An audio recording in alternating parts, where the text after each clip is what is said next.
Pessoal, vamos dar sequência aqui à nossa aula. Nós estamos na aula 3, cumprimento de sentença definitivo. E aí nós vamos dar continuidade agora para falar da impugnação cumprimento de sentença. Tá?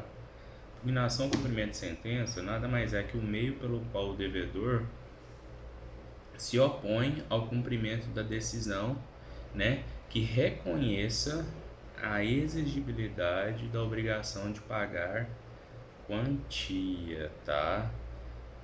Obrigação de pagar quantia. Isso aí é importante falar isso nesse momento, porque a gente vai ver nos outros cumprimentos, né, como que se dá a defesa do devedor. Isso lá mais para frente. Aqui não.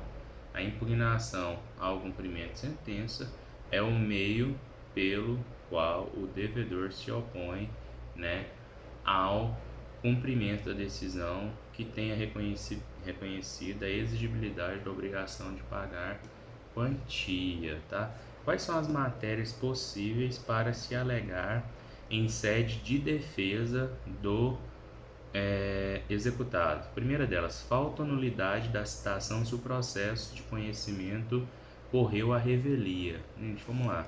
Revelia todo mundo sabe, né? A ausência do réu durante o processo. Há situações em que a citação não possa ter ocorrido da forma correta, né? E aí nós temos diversos artigos que tratam sobre a citação. Estou só abrindo aqui para vocês. Por exemplo, a citação ela tem que obedecer os requisitos dos artigos 239 e 242 a 245. Revisem, tá? Porque esses artigos vocês já viram, tá?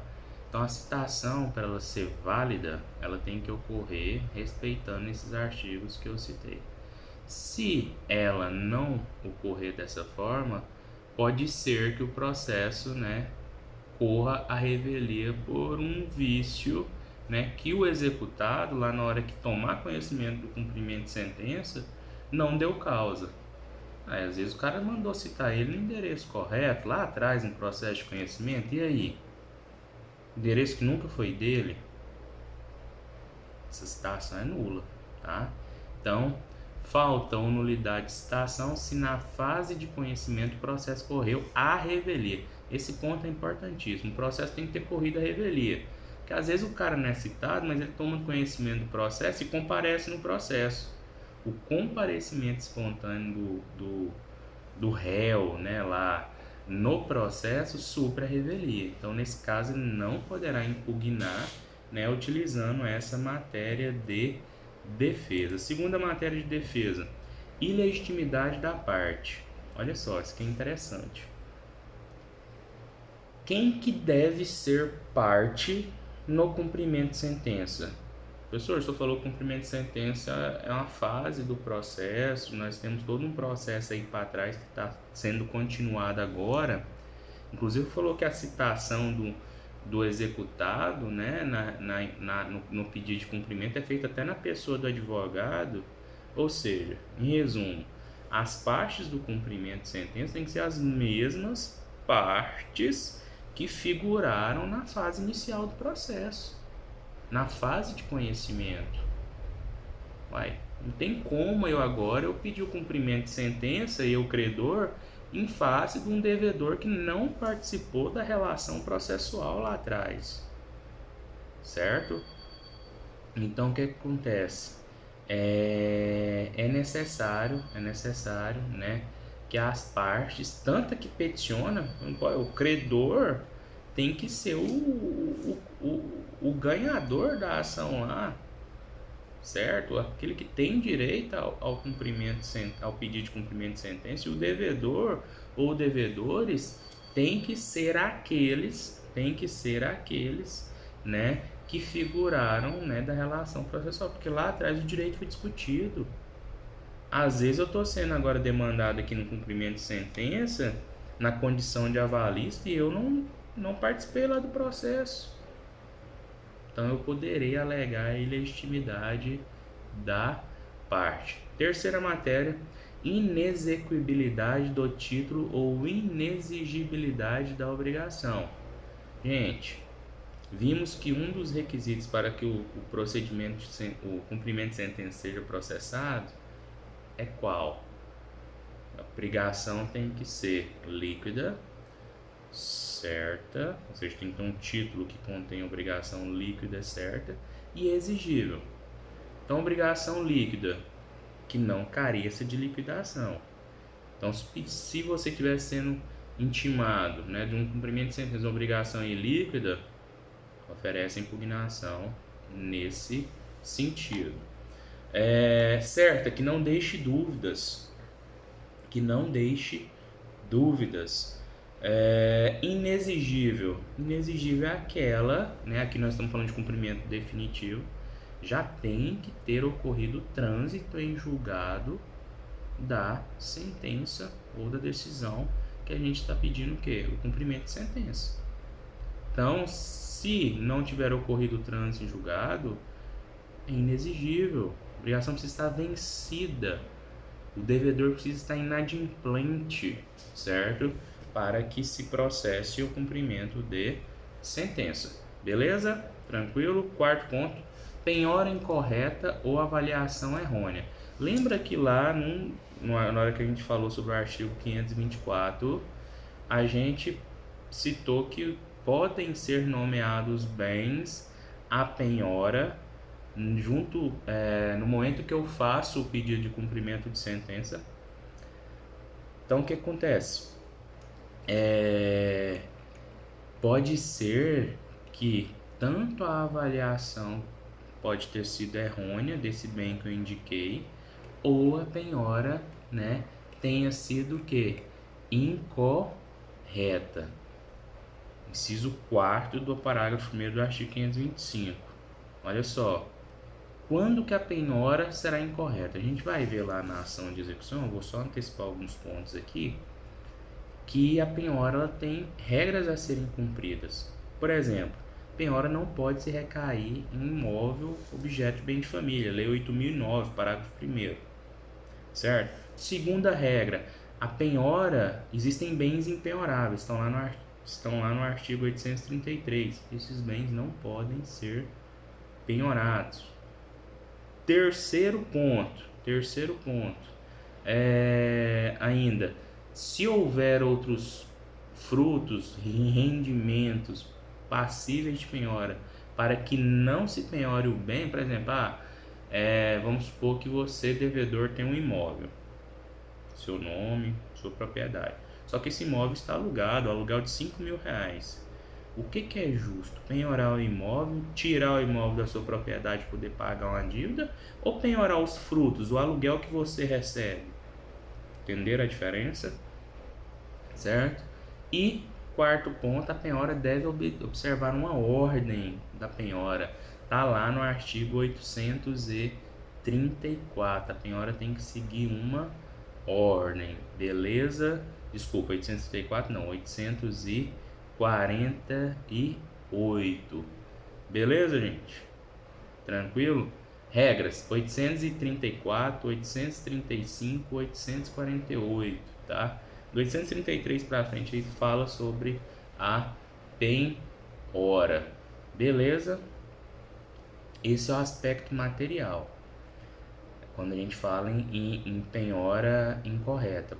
Olhando o aspecto formal, como é que se formaliza uma penhora? Com a lavratura do auto, com a intimação do devedor, né? Então, se esse aspecto formal também não tiver sido respeitado, penhora incorreta. Beleza?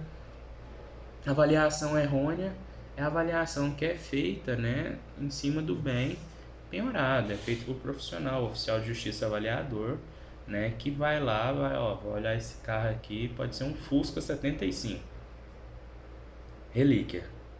Sendo relíquia, ele não vale, né, o mesmo que um Fusca 75, ano 75, que esteja judiado, né? Então, o que acontece? A avaliação, né, também deve ser de forma correta e não errônea, tá obedecendo sempre o valor de mercado e nunca, né, aquele preço vil, né? Beleza, gente? Esse é o quarto ponto. Quinto ponto de 7: excesso de execução ou cumulação indevida de execuções. Olha só. Onde que está o excesso de execução? Também está lá na parte de ação de execução. Artigo 917, parágrafo 2º. É bom ler. É onde está no material também, mas vai lá no código e marca. Certo? Quando que ocorre excesso de execução? São 5 hipóteses. Quando o exequente pleiteia quantia superior à do título, ou seja, o cara está querendo mais, sendo que ele só tem que receber tanto. Acontece muito, né? Dependendo do índice que ele utilizar, se colocar juro sobre juro, o valor fica bem além. 2. Quando ela recai sobre coisa diversa daquela declarada no título, não carece de explicação, né? 3. Quando ela se processa de modo diferente do que foi determinado no título. 4. Quando o exequente, sem cumprir a prestação que lhe corresponde, exige o adimplemento da prestação do executado. Obrigações lá que demandam a condição, né? Eu faço se você fizer. E 5. O exequente não prova que a condição se realizou, né? Então, são as hipóteses, né, de excesso de execução. Ou também, né, o inciso 5º fala cumulação indevida de execuções. Eu posso cumular a execução de 2 títulos no mesmo processo? Olha só, via de regra não, porque lembra que quando a gente viu competência, a acumulação, o cumprimento de sentença, ele se dará no juízo que foi proferida a decisão. Então, nós não teremos via de regra nunca essa possibilidade, né, se tratando de títulos judiciais. Em se tratando de acumulação de um título judicial e de um título extrajudicial, prevalece, né, a competência do título judicial. Só que tem que ter as mesmas partes, né? O juiz precisa ser o mesmo competente, certo? E a espécie da obrigação tem que ser a mesma, tá? Para poder, né, se processar a acumulação. Se eu acumular de forma indevida, o devedor poderá impugnar, alegando que a acumulação indevida de execuções. Inciso 6. Incompetência absoluta ou relativa do juízo da execução. Competência absoluta ou relativa, né, a gente tem que lembrar do artigo 516, que traz as regras de competência para o cumprimento de sentença.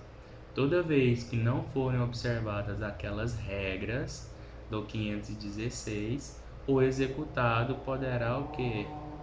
Impugnar, né, o cumprimento de sentença, alegando justamente a incompetência absoluta ou relativa do juízo da execução. Inciso 7º.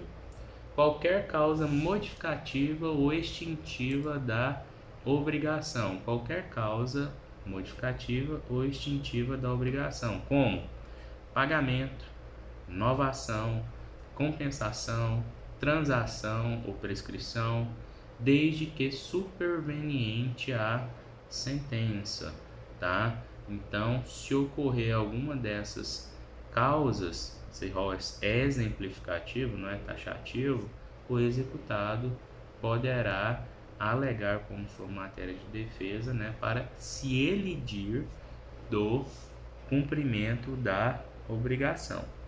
Beleza? Tranquilo? Dúvidas? Qualquer dúvida vocês mandem para mim, tá? Aguardo vocês lá para tirar as dúvidas na aula online. Só um ponto aqui que para não ficar para trás. Falamos do conceito da impugnação, gente, mas só para deixar bem clara a natureza jurídica da mesma, tá? E outro ponto aqui que também passou despercebido. A impugnação ela tem natureza jurídica de defesa, tá? É defesa do executado, beleza? É o meio de defesa do executado. Nosso doutrinador fala que ela também tem natureza jurídica de ação, né? Muito embora seja incidental, né? Ela busca sempre uma pretensão declaratória ou desconstitutiva, certo? Então, natureza jurídica de defesa e de ação, certo? Ponto de defesa, ponto de vista do Elpidio Donizete, beleza? Então, assim, posicionamento majoritário, meio de defesa, tá? Meio de defesa, muito embora tem todo fundamento, né? Ter natureza jurídica de defesa de ação, né? Ela é, até pelo conceito que a gente começou aqui nesse segundo módulo, ela é um meio de defesa, beleza? Outro ponto importante para não passar, a gente não passar para frente sem falar dele. Não é necessário a garantia do juízo pelo executado para o oferecimento da impugnação, tá? Não é necessário a garantia do juízo, né, para o oferecimento da impugnação ao cumprimento de defesa, certo? Via de regra, ela não possui o efeito suspensivo. Professor, tem como atribuir o efeito suspensível? Ponto importante para encerrar o módulo. Gente, tem como sim. Se o executado depositar em juízo o valor da obrigação no prazo, nos primeiros 15 dias, ele poderá oferecer a impugnação e aí sim o juízo vai estar garantido por ele, a execução ficará, né, suspensa até que se julgue a impugnação. Beleza? Fiquem com Deus, muito obrigado e até a próxima, tá? Tchau, tchau.